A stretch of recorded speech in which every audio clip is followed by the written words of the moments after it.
That's it. It's working. Yay. We managed. In the meanwhile, see, it is live streamed. That's it. Yeah, we're on the Zoom. Okay. Meanwhile, Brian, did you did you open the Kuzari? No, you can open the Kuzari. Did you open it? You want me to open it? I've got okay. it open Shalom. just in case. Hi, Jacob. Shalom, Okay. Rabbi. Thank you. So you can share it with us and we can start learn. Okay. Hope everything is fine with everybody. Bart, you sent me in the last week so many good messages. I've learned a lot. So thank you very much for that. Very important things.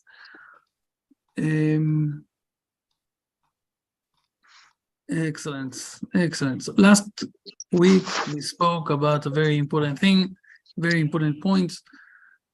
I'm sorry that it was on the bus. It wasn't so clear, I would say, like that. The wordings. I tried to listen to the record, and it was really hard. So I understand it wasn't so easy. So I will say in a few words. You know what? Let's do it the vice versa, the other way. If you can say, Brian, if you remember, or Bart, okay.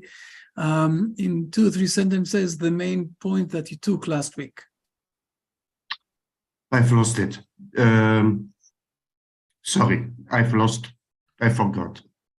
Okay. Brian, do you remember something from last week? Did you wrote yourself? Yes, yes, Rabbi. The main point we were talking about, I use the example, the commandment, thou shalt not kill or commit murder, the prohibition against murder. And I said one person can do it because, or not do it in this case, it's an inaction, but even if it was an action, it's the same thing, commandment. But one person can say, I won't kill because my philosophy tells me it's immoral and it's unethical. And the second person can say, well, I won't kill, but the reason I won't kill is because I was commanded not to kill by the God of Israel. When the second person says he's not going to do that action because it's a commandment, he adds it's like the action develops a spiritual context. Yeah. And because he's doing it as a commandment, and the spiritual context or dimension to the action raises it up where it becomes a point of contact with the divine. It actually puts you, it's something that God wants you to do or doesn't want you to do, and you're obeying that. So you're getting closer to him by observing his commands or mitzvot. Oh, wow. First of all, you nailed it. You remember now, Bart? This is what we spoke last week. Yes. Okay. Now I remember. Okay, excellent. You really nailed it. And the Kuzari, if you will roll up a bit for the, not 79, it's not read yesterday, last time. Go to 78, sorry, to go to 78. Roll up a bit.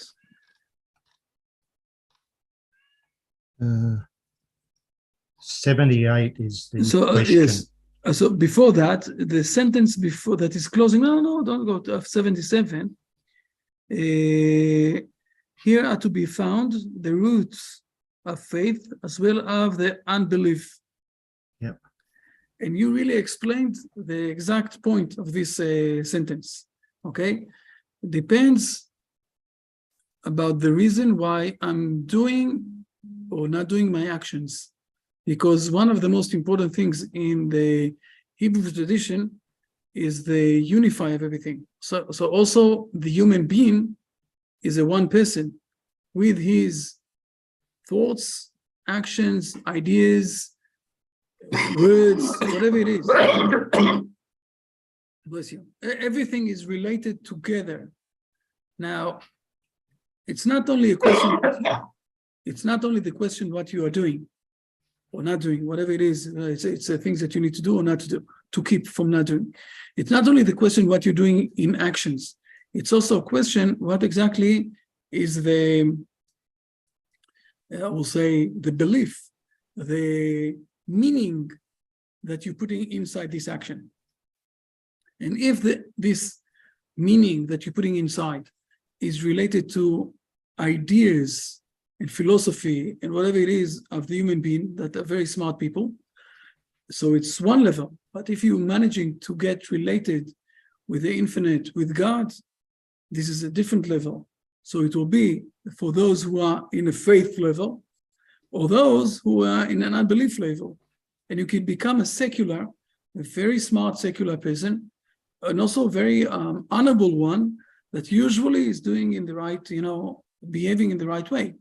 But what we saw in history, and this is one thing that we can't ignore, I will say it like that, that happened to us, we saw in history of the world that the German nationality, that are very smart people, they're very smart people, they're part of the top of the league of the world, we'll say it like that.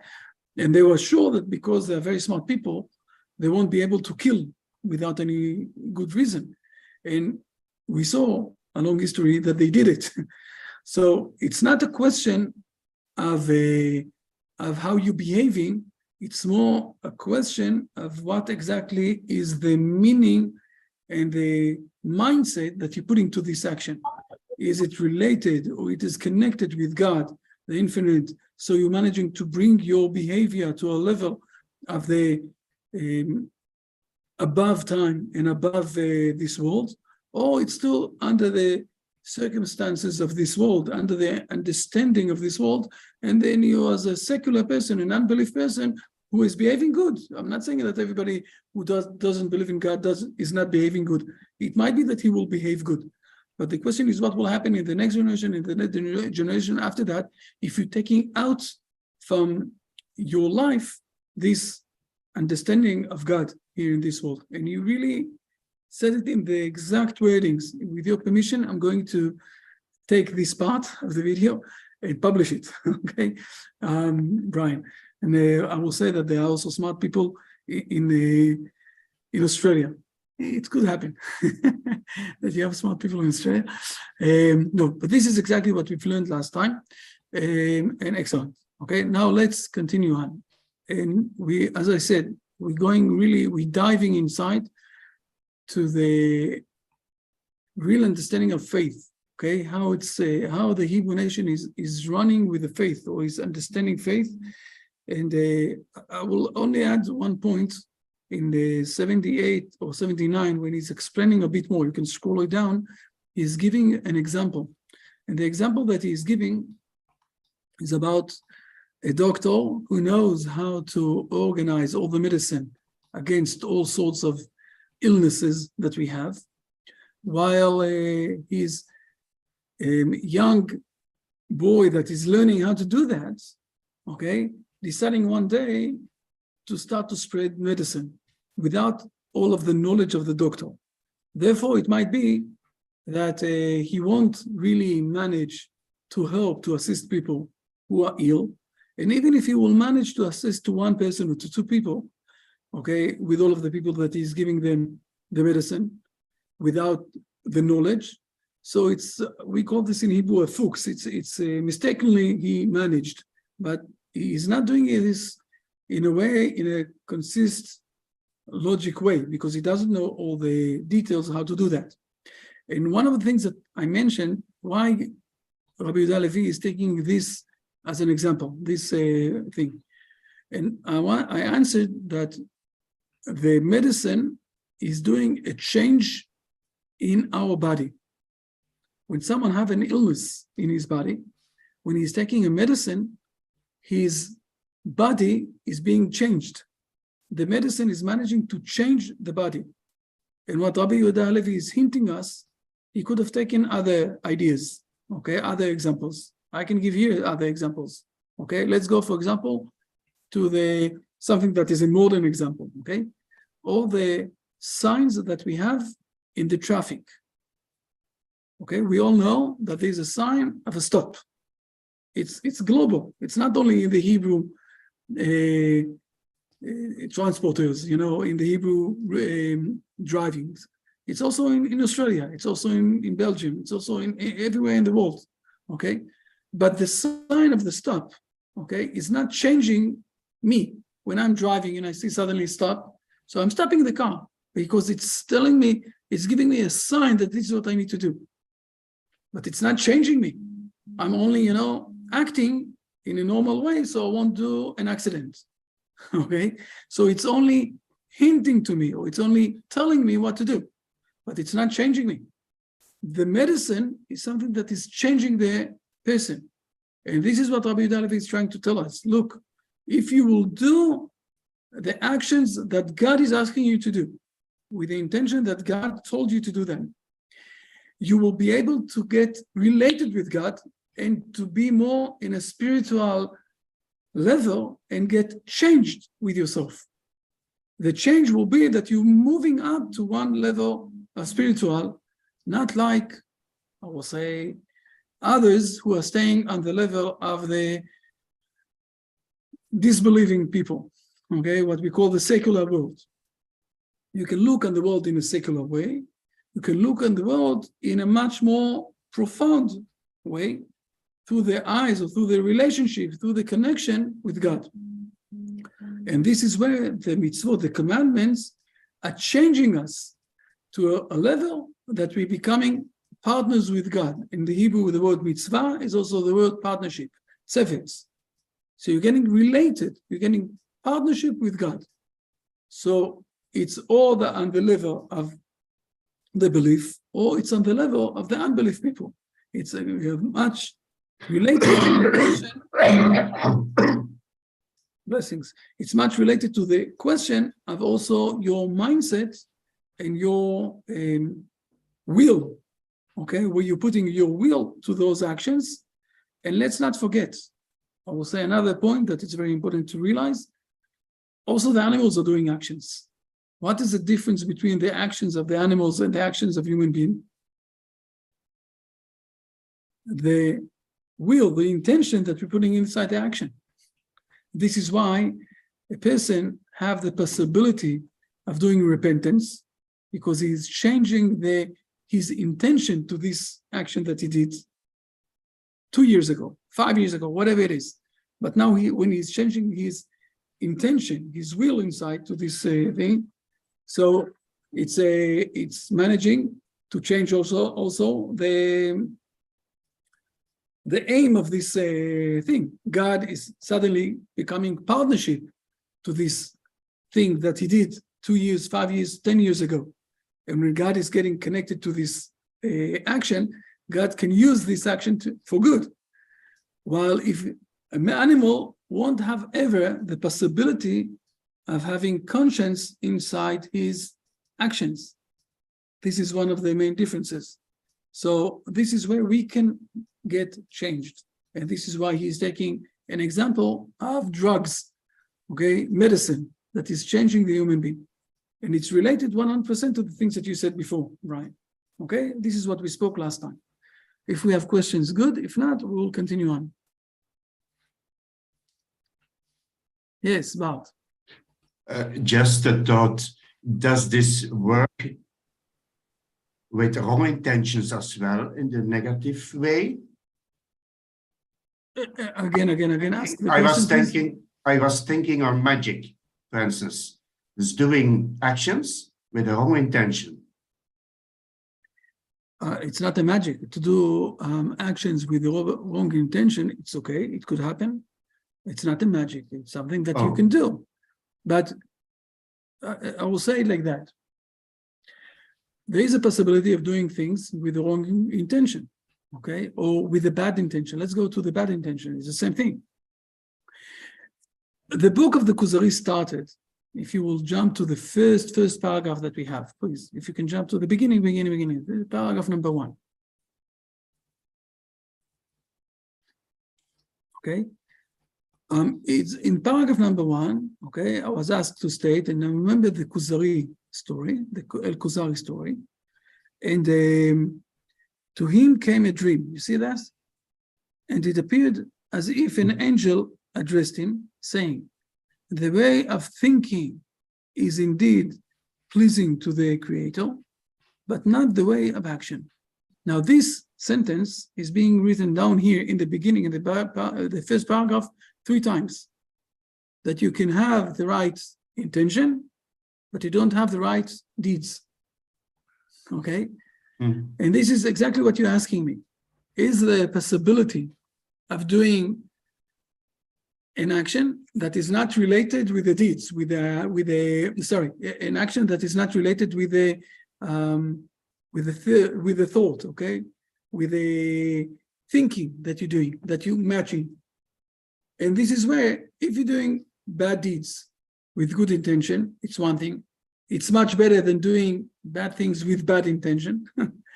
Okay, of course, the best is to have the good deeds with the right thinking that will be related.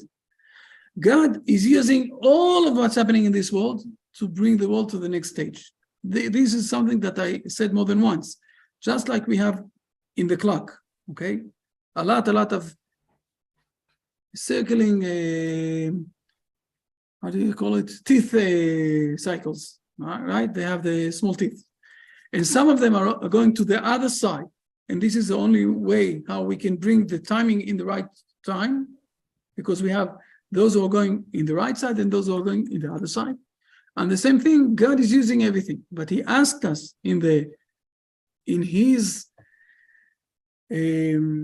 Torah, the word of the Torah is not a wisdom, it's his will. He asked us, his will is that we will participate with him in the good deeds and not in the bad action. So this is the basic of this book. And now we got, I will say, and this paragraph that we spoke, 77, 76, 77 there, this is the main answer that he is giving. Since we are, as a human being, have one more thing to add to our actions, and this is our thought, our thinking, our ambitions, okay, our will that we're putting inside. So if we're doing things without thinking, we are just like animals. If we're doing things with thinking, so we can have the thinking in the level of a believer, and we can have the thinking in the level of a secular. What is the best? To do this as a secular person, it's good, but you're not managing to go up level, one stage, to be above what's happening in this world. If you're doing the things through the relation with God and as a believer, you're managing to go above the world. The understanding of this, you will get blessing, because the blessings in this world is something that is coming from the outside of this world, from God. So if you're getting connected with God, you will get more blessings. And this is what's written down with Abraham. What is written down in the verses of Abraham? And you will be blessed, and the nations, all of the nations of the world will be blessed by you, right? And it's also being repeated again to Isaac, and it was repeated again to Moses, to Jacob, okay, with his dream about the ladder, where he saw the angels going up and down. We're going to remind this tonight, hopefully, we're going to speak about this. And there also God is saying to him, you will be the blessings to the world. When you have the relationship, the connection with God, okay, here in this world, this is the meaning of the ladder. What is the meaning of the ladder? It's a relationship, it's a connection with God. The angels is I will call, this is the way how to get related or connected with God. Okay, so you have a ladder that is standing in the ground on one side, and up there at heaven, next to God in the other side. And you have angels that are going up and down, and you're getting blessings in this world. So you can stay a closed-minded person only inside this world, what the world have to give you, this is it. Or you can have a much higher level as a believer and related with God, getting partnership with God in the actions, with your mind, putting in the right mindset in your actions, where you're getting more blessing to you, to your family, to the nation that you are, whatever it is, to the world. It's also related to the behavior that you're doing. If someone is doing, not you, if someone is doing bad deeds with the bad intention, so God is going away a bit, going 2 steps away.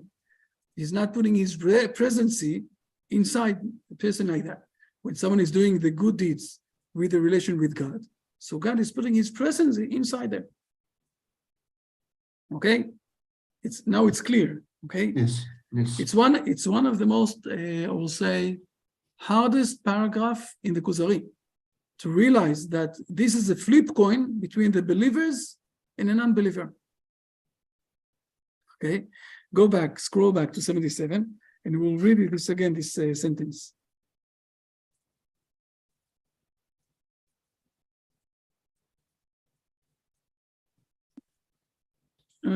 Past 77, yes, exactly. Okay, so when you're reading this in the 77, he's saying that basically what he asked the step before that was, how come you can say that God's presence is inside this world? And the answer is, we don't know exactly, but we do see that in the human being and also in the ant. We can see this in everything that is a bit alive.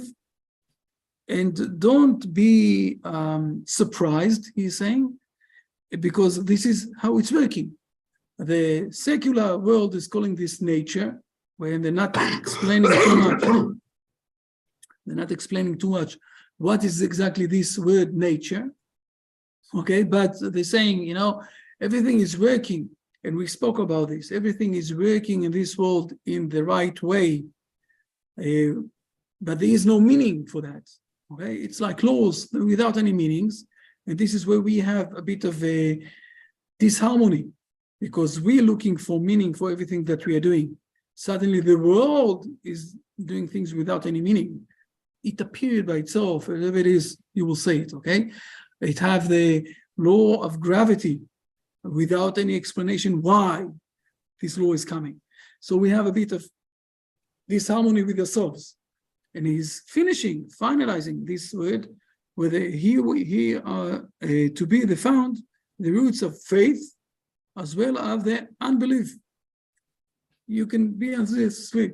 And when he's asking him in the next one, 78, please scroll down a bit.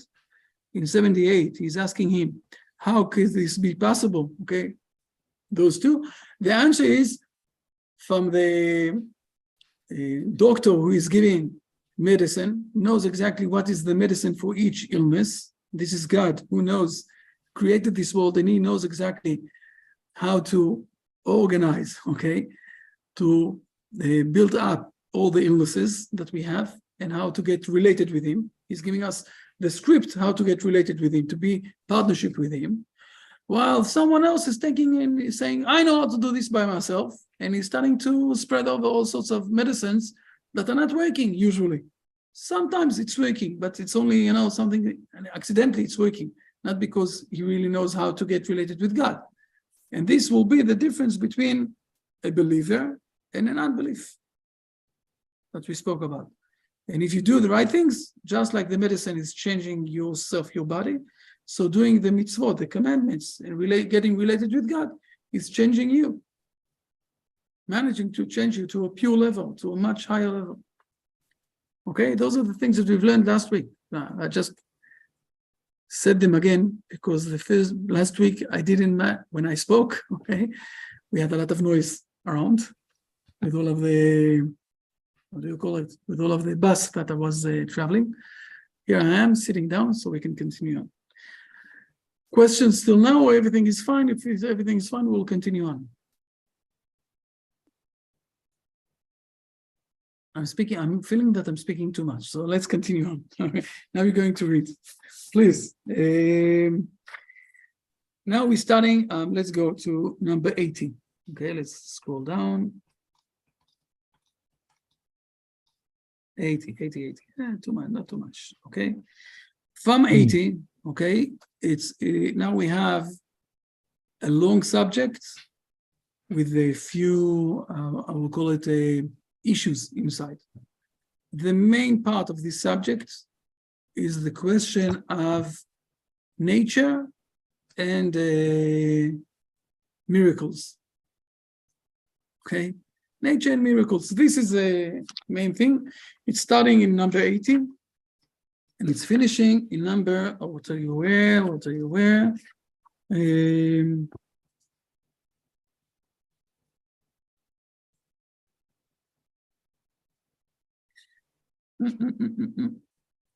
Yes, it's finishing in number 91.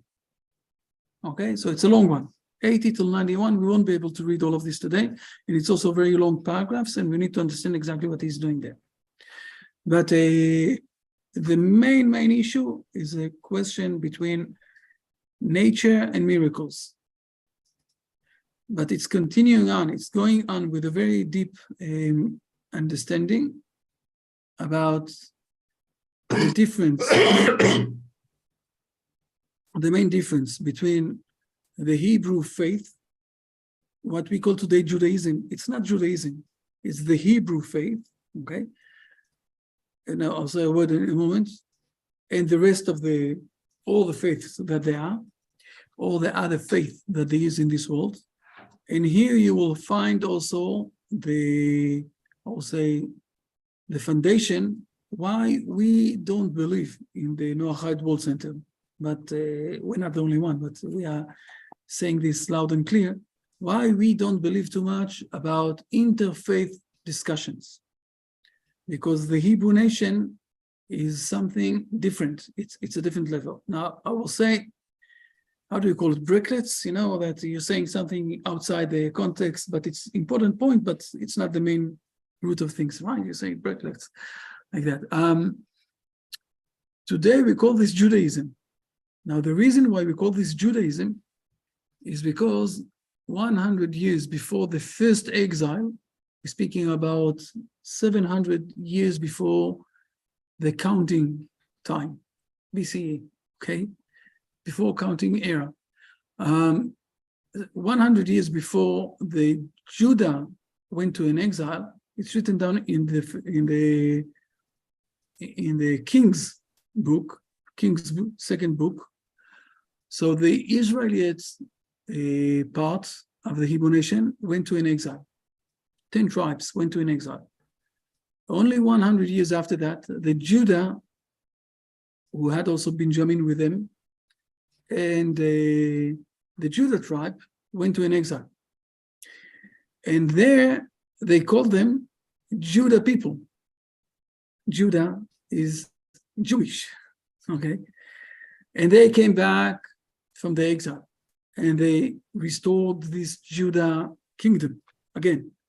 And it was living up for more than 200 years. This is the story of Hanukkah, what we're going to start next week.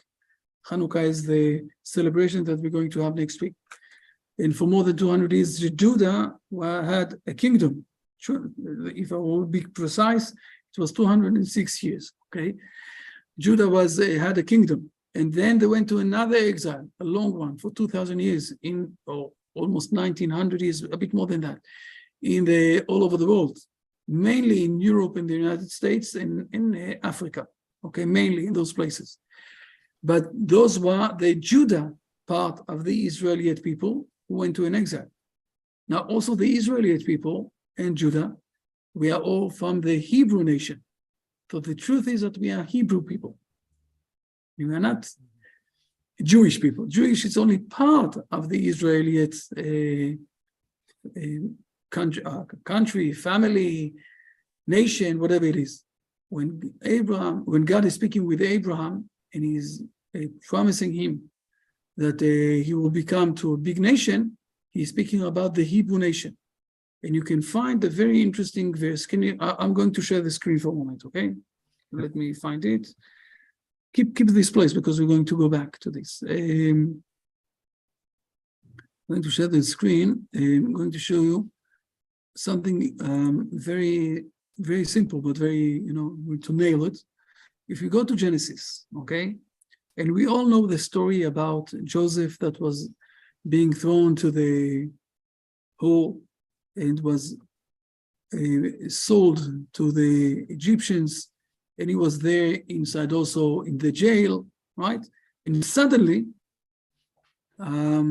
he's being taken out from the jail and being standing in front of the king there, Pharaoh, who had a dream. Okay, it's conjunction to be next to Jewish people. It's getting conjunction dreams. But Joseph is asking, this is for this coming parsha we're going to read next week. Joseph is asking from one of the masters of I think it's 40. No. Yes, it is 40. When he's in the jail, you have the situation where the two servants of Pharaoh is also dreaming. As I said before, to dream when you're next to a Jewish person, Jewish Hebrew person, you're starting to dream. Okay, so Joseph was dreaming. He was a dreamer. He was dreaming about all sorts of things. His brothers were really against him. Then he went to the Egyptians and he was in the jail. He was in charge there. And suddenly, two servants of Pharaoh who came there also started to dream. They're going out. Joseph is explaining to them their dream. They're going out. And then Pharaoh is starting to dream. He's getting conjunction from them.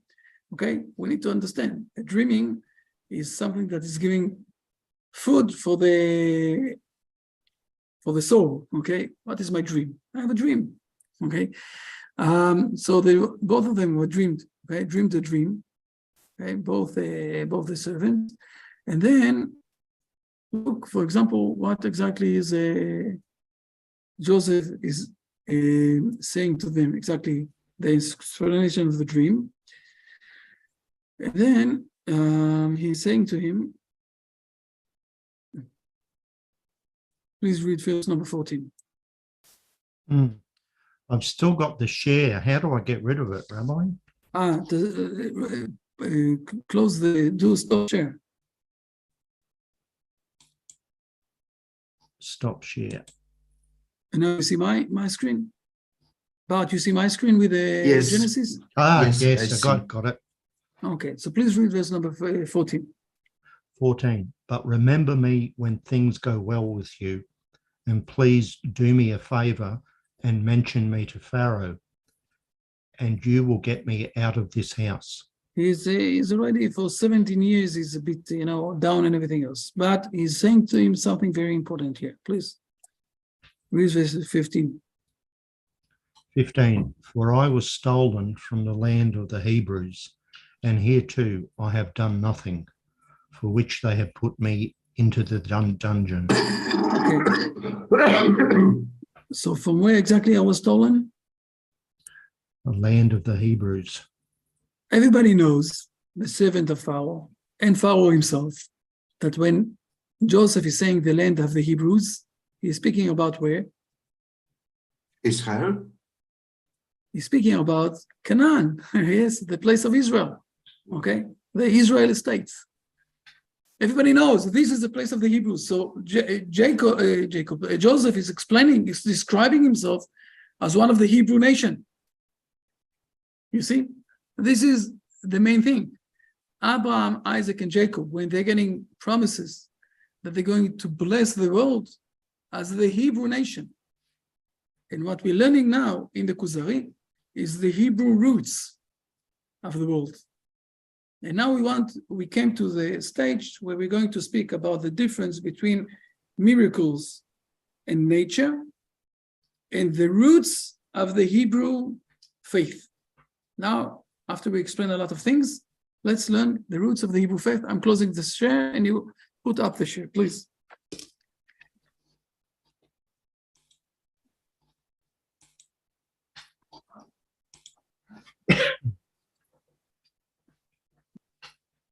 Please read paragraph 80. 80. Kuzari, let us now return to our subject and explain to me how your belief grew, how it spread and became general, how opinions became united after having differed, and how long it took for the faith to lay its foundation and to be built up into a strong and complete structure. The first element of religion appeared, no doubt, among single individuals who supported one another in upholding the faith which it pleased God should be promulgated. their number increases continually, they grow more powerful, or a king arises and assists them, also compels his subjects to adopt the same creed. Basically, he is asking, what is the evolutionary situation that your faith grew up? I said it in our words, in modern world words, okay? How exactly the evolution of your religion grew up? If we look, for example, on the evolution of the Christian faith, so we know that it started in the zero of the counting, but in the first 70 years, it was still part. The Christian communities and the Jewish communities were togetherness. They were praying together in the same prayer places and everything else. Only after 70 years, from all sorts of reasons, the sages of the Hebrew nation decided that there must be a split, but it took still more than 250, almost 300 years until Rome and Augustinus took on themselves that this is going to be the main faith of the world. Till then, there were only all sorts of, messengers that went outside to all sorts of places and tried to bring this faith to the world for almost 300 years. But if you're going through the evolution, it's growing up, it was, step by step, 300 years. It's not a long time in history. But on the other side, it started from one person, 12 messengers. From those 12 messengers, it was communities. And from those communities, it grew up, it went out, it was spread over. It wasn't part of the world. Only in the 4th century, something like that, Augustinus Caesar, the empire, he decided to bring this as the main religion to the Rome Empire, and from there on, it grew up more and more, and then it got splitted out for we have today more than 300 parts of this faith. And basically, the Kuzari is asking, explain to us this Hebrew faith, how exactly it grew up. Tell me the history of these amazing things that you're telling me, the relation with God, Abraham, Isaac, and Jacob, whatever it is. So let's see what is his answer. Let's read in 81. 81, the rabbi. In this way, only rational religions of human origin can arise. When a man succeeds and attains an exalted position, it is said that he is supported by God who inspired him, etc. A religion of divine origin arises suddenly. It is bidden to arise, and it is there, like the creation of the world. And the answer is, you surprised me. Okay? You see, in 82, you surprised me. This is where one of the main, I will call it fundamental differences between the Hebrew religion and the others. Okay? The Hebrew religion that God gave to this world through the Hebrew people, they are his messengers, I'll call it like that. This is how they being called also, okay, in the Bible. It's not something that have an evolution way of growing up. Just like the creation of the world. If we will go back to the chapter 1 of Genesis, the creation of the world, we have a situation where you have 6 stages, so we'll call it like that. At each stage, it's a miracle. You don't have any lights. And God is saying, there will be a light. And there is a light. Okay? Okay, so we can close day number 1. God is saying, I want that there will be a split of the above water and the underwater. And also in the underwater, there will be a definition between the ground and the water. And that's it. It's happening. Why? Because God said that this is what will happen. And God is creating things in a miracle jumps. Each day have its own miracle jumps that God is creating by miracles, by interfering, by getting part of, by connecting to this world and doing a miracle. When exactly God closed all the miracles that we have, he closed it in the seventh day. Since then, he's not doing miracles in a regular basis. Till the seventh day, he did all sorts of miracles. The last miracle that he did, or the last one that we saw, or that is written down in the scripture, he gave soul inside to the man, to the human being. Nothing before that was with the soul. Maybe there were animals here that looked like people, okay? They had it was in the beginning a monkey, and that they continuous on, it became human, okay? In all sorts of ways. But it wasn't with this miracle inside of soul that God decided to put inside. So in the first 6 days, he jumped, okay, from a stage to a stage by doing miracles and moving the world from one stage to another stage. This is what happened in the 6 days of creation. And one of the things also that he did, he also created his Torah, his way how to connect with him. And he created it in a miracle way without without doing it in a progress way, of evolutionary way, okay, step by step. He decided, it happened. Just like he decided one day that there will be light, okay? So at the same stage, he decided that there will be this creation that we call the Hebrew faith in relation with God. This is how to do it. That's it. There is some sort of evolutionary things there, but it's not at this point of time. First of all, we need to understand that this is how the Hebrew faith started, the foundation and everything else. Now it's a bit different than all of the other nations. Okay, go to also I spoke with before about the Christian evolution of creation. But if you go to the Muslim way of the evolution, you will see that it's the same. It was there with something like 60, 70 years of what Muhammad gave there. And then there was a very big split there between, we call this, there are main two ways there, okay, inside the Muslim world, about two different big ways, okay, that they also, this is why they're fighting inside, by the way, because one part wants say that they are the continuous, and the other one is saying that they are the continuous, and each one of them is saying that the other side is supposed to get killed and die. So we have also a big division inside the Muslim world. But it was also something that evolved in something like 80, 100 years, something like that, until it became those two sides. The Hebrew nation were never being. Now, if I will ask you, let me ask you, before we'll continue on, where was the part that without any evolution, suddenly the Hebrew nation started? What do we lose say? Where is the point of history that everything started?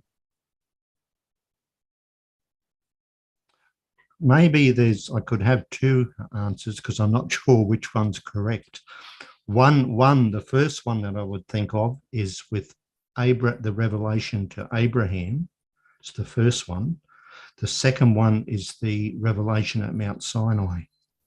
Okay. The mass revelation. Okay. But I'm not sure which. Okay. Maybe. So you're saying, fine. You're saying one of the two, or Abraham or Mount Sinai. But I see that you agree with those two. Yeah. Okay. Jack, how are you doing? Long time no speak. What do you say? What do you think is the beginning of this suddenly Hebrew religion? Where did it start? The Hebrew faith religion, I think, maybe start from second The first time is when in Genesis chapter 17, God gave new name to Abraham to be Abraham. And the second time is at Mount Sinai when God made the covenant to children of Israel by Moses. The time of Abraham, when become Abraham, he will have a son, Isaac, and the second time, the time of Moses. Okay. So you're saying it's very interesting. You're saying a bit different time, okay, where God decided to change the name of Abram to Abraham. It's an interesting point. It is true that he passed something there, 10 tests, or not 10, almost 10. He passed a few tests, so to become Abraham, something that is much more related to all of the world. This is the difference of the names. But you're also saying the 10 Commandments. So if I will summarize, all three of you are saying the 10 Commandments are the most important points, or one of the most important points, but there's also something maybe even earlier than that maybe we can mention as a starting point.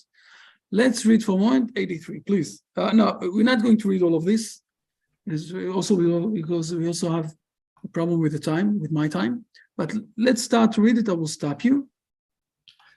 83, the rabbi. It is indeed astonishing. The Israelites lived in Egypt as slaves, 600,000 men above the age of 20, descendants of the 12 tribes. Not one of them had separated or emigrated into another country, nor was a stranger among them. They look forward to the promise given to their ancestors, Abraham, Isaac, and Jacob, that the land of Palestine should be their inheritance. At that time, it was in the power of 7 mighty and prosperous nations, whilst the Israelites sighed in the depths of misery under the bondage of Pharaoh, who caused their children to be put to death, lest they should increase in number. Notwithstanding their lowly position as compared to the tyrant in his might, God sent Moses and Aaron before Pharaoh with signs and miracles, allowing them even to change the course of nature. Pharaoh could not get away from them, nor harm them. Neither could he protect himself from the 10 plagues which befell the Egyptians, affecting their streams, land, air, plants, animals, bodies, even their souls. For in one moment, at midnight, died the most precious and most beloved members of their houses, by every firstborn male. There was no dwelling without dead, except the houses of the Israelites. Let's stop here. Let's stop here for a moment. First of all, what is the occasion that the Rabbi Yehuda Levi is taking in the Kuzari? We didn't read it, all of it, and we need to read all of it. And we're going to drill inside to this. Oh, Bart, you need to feel good. Blessings from Israel, from Jerusalem, for feeling good. What is the occasion that Rabbi Yehuda Levi is taking? A hint, he's not taking not Abraham, and he's not taking the 10 Commandments. He's taking something else. What is the occasion that he's speaking here about? Egypt. Speaking about the Egypt. The slavery in Egypt. He's speaking about the slavery in Egypt. And a bit about the miracles there. Yeah. We need, first of all, it's amazing that he's taking, if you would ask me, I will say like you, the 10 Commandments. God suddenly appeared and gave the 10 Commandments, right? But Rabbi Yehuda Levi, or maybe I will take something from Abraham. Rabbi Yehuda Levi is saying the Hebrew tradition, the Hebrew faith started in one point, and he's speaking about the Egyptians' era, when they're going out from Egypt, or the end of the time of the Egypt, when they are slaveries, and they're going out from being slaves. We need to understand what is happening here. So first of all, I'm giving two, I will say, homework, okay? First of all, read it. Read 83 and read, to continue to read, so you will know what's happening until I said to you that it's going together until blessing, we say until 92. You need to read it until 92, And then we will be able to drill down to what is happening here and to understand what he is doing. He's doing something amazing here, Rabbi Yehuda Halevi. Again, like all the things that we saw till now, it is taking things upside down, not the regular understanding, but it will also explain to us why we are really against all these interfaith discussions that are speaking about something that nobody understands. The Hebrew nation is something else. And if you really want to discuss with us who we are, let's learn who we are, but don't try to crap us with all sorts of very low ideas. So I'm giving you a bit of homework to read a bit, okay, for next week. And we will drill inside to this answer, and we'll start to understand what exactly is happening here. And we'll see in a complete way the understanding of, I think that here we are in the main points, what exactly is the Hebrew faith, and it will get connected with everything that we've learned till now. We'll be able to start to see a much complete picture, and you will understand why this book is so amazing and fundamental for understanding what is a Noahide movement and what is I will say, the mission of the Hebrew people and the mission of the Noahide people, that we are all together. It's not two different religions. We are all together. If you have any questions, I have another 2-3 minutes, but I need to go. I was supposed to call a very important person in the educational ministerial, but in 2:15, said to myself, with all of the respect, this is enough. I'm with you now. I will call him now after we'll finish. Yes. If there are any more notes that you want to say, we have another 2-3 minutes. And if not, so everything is fine. Brian. Yes. You're speechless.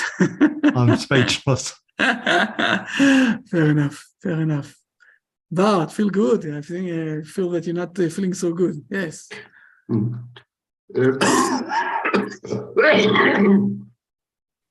Take some medicine. The medicine is changing the body. Yes. Thank you. I was thinking for a moment if it was not starting, wasn't it starting at the creation? Because the most Noahide commandments were given already at creation, and this is the start. Excellent, amazing. You're more than right. We will speak about this. You're more than right. It started in the creation, and there is a reason why God didn't give to us in the creation. Okay, and we need to understand, but we will learn all of this. The Hebrew, all the 613 commandments, the full one, and the Hebrew people started in Egypt. We need to understand what's happening here, but you're more than right. Like God created the world, he also created the way how to get connected with him. Bravo. Thank you. Excellent. Okay. Have a blessed weekend, and you're only an email away from me if you have any questions or something that you want to ask. See you all. Blessings. Bye. Goodbye, everyone. Bye. Goodbye. Bye. Thank you, Rabbi. Bye.